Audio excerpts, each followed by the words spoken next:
Assalamualaikum warahmatullahi wabarakatuh.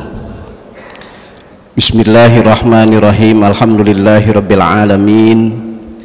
Wa afdhalus salati wa atammu taslimi ala sayyidina wa maulana Muhammadin khatamil anbiya'i wal mursalin wa ala alihi wa sahbihi ajmain. Rabbi shrah li sadri wa yassir li amri wahlul 'uqdatam min lisani yafqahu qawli wala haula wala quwwata illa billahil aliyil azim. Amma ba'du. Hadirin wal hadirat, Bapak-bapak, saudara-saudara, ibu sekalian, jamaah Masjid Jami Darul Ilmi yang berbahagia. Tentu kita bersyukur pada siang hari ini kita masih ditakdirkan oleh Allah dengan takdir yang baik. Kita bisa bertemu bersilaturahim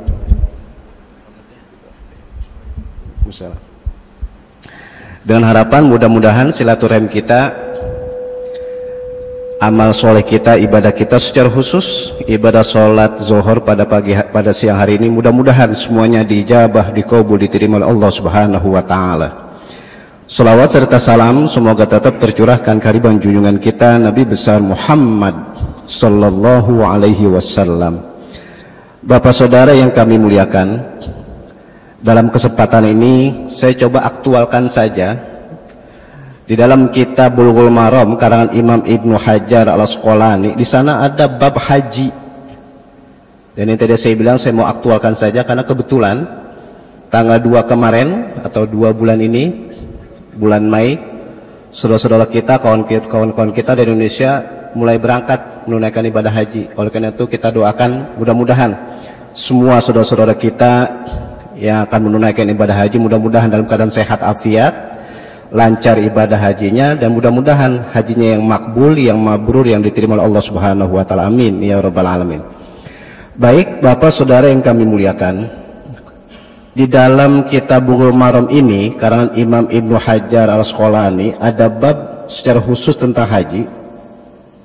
Dan salah satu hadisnya, dan ini sangat menarik, ini Hadisnya datangnya dari sahabat Nabi yang bernama Ibnu Abbas. Sementara gini, kalau hadis datangnya dari sahabat itu sangat pengaruh.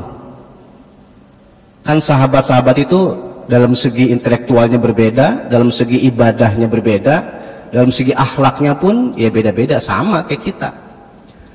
Tapi kalau hadis itu datangnya dari sahabat Nabi yang bernama Ibnu Abbas, atau nama lengkapnya adalah Abdullah bin Abbas.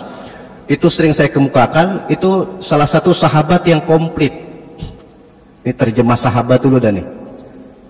Ibnu Abbas itu tidak lain adalah sepupu Nabi kita Muhammad sallallahu alaihi wasallam. Karena namanya Abdullah bin Abbas. Abbas itu paman Nabi, kan berarti sepupu. Satu. Yang kedua, ini sahabat yang dari masih kecil hidupnya bersama Nabi Muhammad SAW. Oke, terbayang sementara sama kita ini. Kalau sahabat, apalagi keluarga Nabi, tinggalnya bersama Nabi dari masih kecil, itu secara otomatis ya, perilakunya, ucapannya, perbuatannya, ya secara universal lah, secara umum, akhlaknya, itu tidak akan jauh seperti yang diajarkan, atau kemiripannya itu pasti ada dengan akhlak Nabi kita Muhammad SAW. Dua. Yang ketiga nih, yang terakhir, dari sekian banyak keistimewaan sahabat Abdullah bin Abbas, beliau ini orang yang cerdas, orang yang pinter, sehingga saya katakan satu-satunya sahabat yang pernah didoakan oleh Nabi biar ahli Al-Quran secara khusus ya, spesifik itu tafsirnya, takwilnya, itu cuma sahabat Ibnu Abbas aja. Kan sahabat Nabi banyak banget, termasuk ya keluarga Nabi banyak. Ya yang terkenal itu 4 sahabat, Abu Bakar, Umar, Utsman, Ali. Tapi yang didoakan oleh Nabi biar ahli tafsir, biar ahli takwil secara umum Al-Quran, itu sahabat Ibnu Abbas aja. Realita sampai sekarang, ulama manapun termasuk kita ini, kalau ingin mengkaji Al-Quran, mengkaji tafsir, itu banyak mengambil pemahaman atau pendapat beliau. Itu saya maksud bahwa Bapak saudara-saudara, jadi kalau hadis itu datangnya dari sahabat, itu sangat pengaruh. Sahabat itu yang mana gitu. Nah, ini sahabat namanya Abdullah bin Abbas yang tadi saya bilang, banyak keistimewaannya ya. Dalam segi nasab itu dekat dengan Nabi karena sepupu. Kemudian hidupnya dari masih kecil bersama Nabi, dan ketiga adalah satu-satunya sahabat yang didoakan oleh Nabi. Ya kalau Nabi yang doakan udah pasti mustajab. Ini akan pengaruh dengan isi hadisnya, maksudnya begitu ya. Ini beliau sahabat Ibnu Abbas pernah meriwayatkan, pernah bercerita begini. Annam ra'atan min Juhainah gitu. Jadi beliau cerita nih Ibnu Abbas. Ada seorang perempuan dari Juhainah. Juhainah itu nama kabilah ya. Mungkin kalau untuk di Indonesia kan yang paling gampang dari suatu daerah lah gitu ya. Ada satu perempuan ja'at ila Nabi SAW faqalat. Orang perempuan itu bertanya kepada Nabi, inna ummi, sesungguhnya ibuku nazarat antahujja. Ibuku pernah bernazar untuk ibadah haji. Falam tahujja hatta matat. Tapi ibuku tidak bisa atau belum menunaikan ibadah haji sampai mati. Nah, pertanyaannya, apa ahujju anha? Jadi orang perempuan itu bertanya pada Nabi, bisakah atau bolehkah aku menghajikan ibuku yang telah wafat, yang sampai wafatnya belum sempat haji? Apa jawaban Nabi kita Muhammad SAW? Qala na'am huji anha. Kata Nabi, jawabannya adalah iya, hajikanlah untuk ibumu. Dan ini hadisnya rawahul Bukhari, hadis yang otentik, hadis yang sahih, diriwayatkan oleh Imam Bukhari. Bapak-bapak, saudara-saudara, ini hadis kalau kita ambil kesimpulannya banyak banget ini ya. Dalam segi akhlak ada, dalam segi akidah ada, dalam segi fikihnya juga ada. Nah, saya coba menyimpulkan begini, salah satunya dari hadis di sini menyimpulkan bahwa yang namanya anak, kalau kata-kata anak kita semua ini, itu wajib berbakti kepada orang tua. Itu bukan orang tua masih hidup aja. Orang tua kita udah mati pun kita tetap wajib berbakti gitu. Di sini lambang berarti yang katanya anak, saya nyebutnya anak itu maksudnya zuriyah, berarti ke bawah terus ke cucu ya. Setelah cucu apa? Cicit ya. Itu kita wajib berbakti kepada orang tua kita itu bukan ketika orang tua kita masih hidup aja. Berarti orang tua kita sudah wafat pun kita tetap wajib berbakti. Yang ngebedain kalau orang tua kita masih hidup, kita berbakti ya dengan apa yang kita punya, dengan kemampuan kita. Secara fisik paling gampang, secara materi paling gampang, secara zohir kali. Tapi ketika orang tua kita sudah mati, kita tetap wajib berbakti. Dan kata-kata wajib berbakti bukan berarti orang tua kita itu ketika mati semuanya mati. Orang tua kita yang mati itu fisiknya aja, badannya aja, tapi ruhnya tetap hidup. Makanya ilmiahnya salah satunya Nabi kita Muhammad SAW itu pernah ziarah kubur dengan mengucapkan assalamualaikum ya ahlal kubur. Jadi kata Nabi begitu, mengucapkan salam. Berarti mengucapkan salam itu bukan kepada orang yang masih hidup aja, yang sudah mati pun sangat dianjurkan mengucapkan salam, lebih khusus ketika kita datang ke makbarohnya, ke pekuburannya, ke pemakamannya. Di sini dalil ilmiah, berarti orang yang mati itu hakikatnya ruhnya tetap hidup.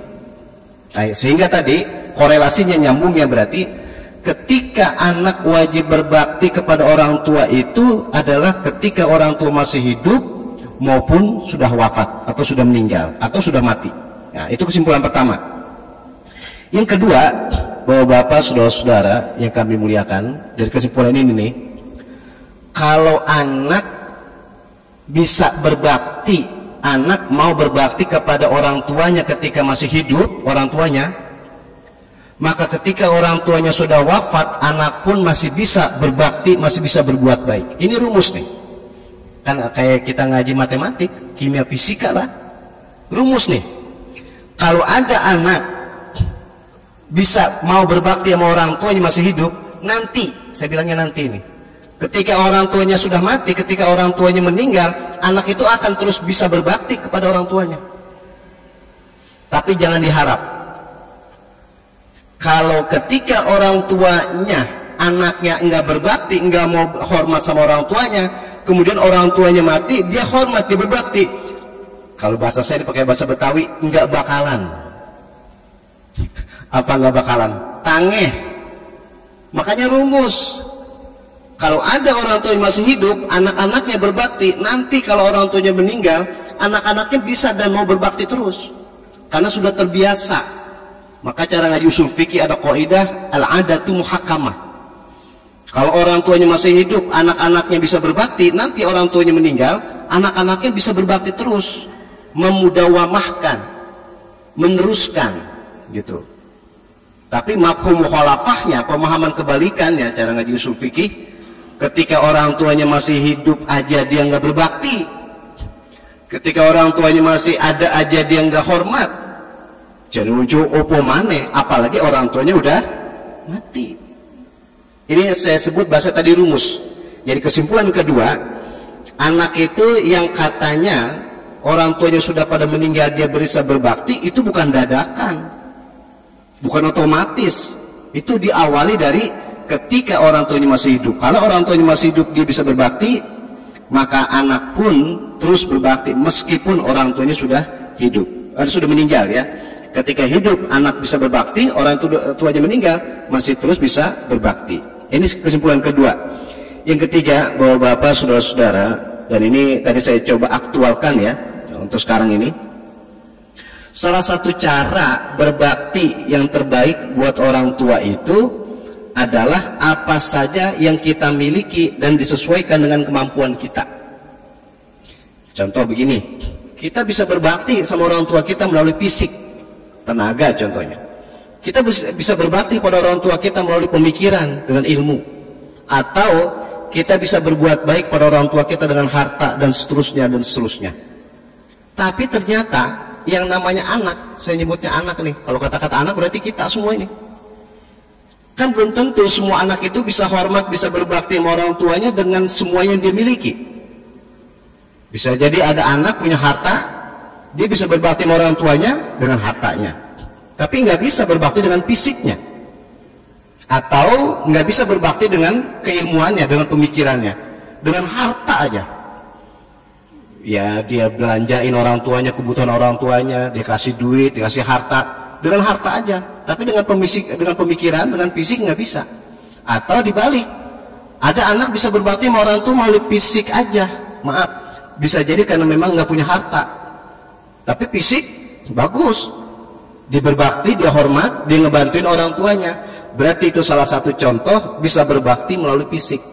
Atau yang ketiga, melalui harta nggak bisa, melalui fisik juga mungkin terbatas, dia melalui pemikiran, melalui ilmu, mengajak diskusi orang tuanya, dengerin ucapan-ucapan orang tuanya, itu kan dengan ilmu. Nah, berkaitan ini berarti ada amalan yang katanya anak bisa berbakti kepada orang tua itu semuanya, dengan fisik, dengan harta, bahkan dengan ilmu. Apa lambangnya? Ya ibadah haji ini, gitu. Makanya bapak-bapak, saudara-saudara, kita ini masih hidup, kita ibadah ada yang modalnya fisik aja, seperti sholat. Ada ketika kita masih hidup, ibadah modalnya harta aja, zakat. Tapi ada ibadah ketika kita lakukan itu modalnya semua, fisik juga, harta juga, bahkan ilmu juga, yaitu ibadah haji. Makanya ibadah haji itu satu-satunya ibadah di dalam Al-Quran yang perintahnya diawali dengan lafaz walillahi. Ini ilmiahnya Al-Quran nih. Kalau perintah puasa nggak ada walillahinya, perintah sholat nggak ada walillahinya, bahkan zakat pun nggak ada diawali dengan lafaz walillahi. Tapi haji itu perintahnya di dalam Al-Quran diawali dengan lafaz walillahi dulu. Walillahi 'alan nasi hajjul baiti man istata'a ilaihi sabila, menandakan ibadah haji itu berat karena modalnya banyak. Tadi sekali lagi, fisik juga, harta juga, ilmu juga. Atau mungkin bahasa sekarang kesempatan juga. Kenapa saya bilang kesempatan? Zaman sekarang nih, kalau natural ya, orang punya duit banyak aja belum tentu bisa ibadah haji tahun ini. Apa Pak bahasanya? Orang kalau mau ibadah haji zaman sekarang harus antri dulu. Ini normal ya. Bukan karena tamu, bukan karena sebagai undangan atau utusan. Kalau yang reguler, yang normal nih kan antri dulu, dan antrinya nggak tanggung-tanggung, bukan setahun 2 tahun, ada yang 12 tahun. Saya nyebutnya selusin tahun. Ada yang 20 tahun, masya Allah. Ada yang 30 tahun. Itu lambang berarti menunaikan ibadah haji itu luar biasa. Kita kerahkan semuanya. Nah, ini korelasi yang nyambung ke hadis di sini. Jadi ada seorang perempuan itu bertanya kepada Nabi kita Muhammad SAW bahwa ibunya pernah nazar. Ini nih masalah ini nanti masuk ke fikih nih. Jadi ibunya pernah nazar untuk ibadah haji, tapi sampai wafat ibunya belum atau tidak menunaikan haji. Nah makanya tadi simbol anak ingin berbakti, bisa enggak saya menghajikan orang tuaku yang sudah wafat? Cara fikihnya begini. Jadi kalau orang yang sudah wafat belum juga menunaikan ibadah haji, maka secara otomatis gugur kewajiban ibadah hajinya gitu. Ini cara pikirnya begitu. Ini saya ulang nih, jangan muncul biar tambah marem. Jadi kalau ada orang sampai mati belum menunaikan ibadah haji atau tidak menunaikan ibadah haji, itu secara otomatis gugur kewajibannya, artinya enggak berdosa gitu. Entah karena faktor nggak punya harta, entah faktor karena tidak ada kesempatan, entah faktor karena fisiknya lemah dan sebagainya, itu secara otomatis gugur kewajiban ibadah hajinya. Maksudnya gugur itu ya tidak dosa gitu.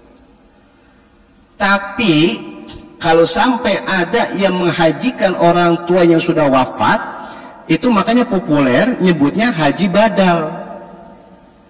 Dan haji badal itu adalah menghajikan seseorang yang karena ya mungkin biar tambah mantepnya, orang itu sudah wafat, padahal membadalkan haji seseorang yang belum wafat pun boleh.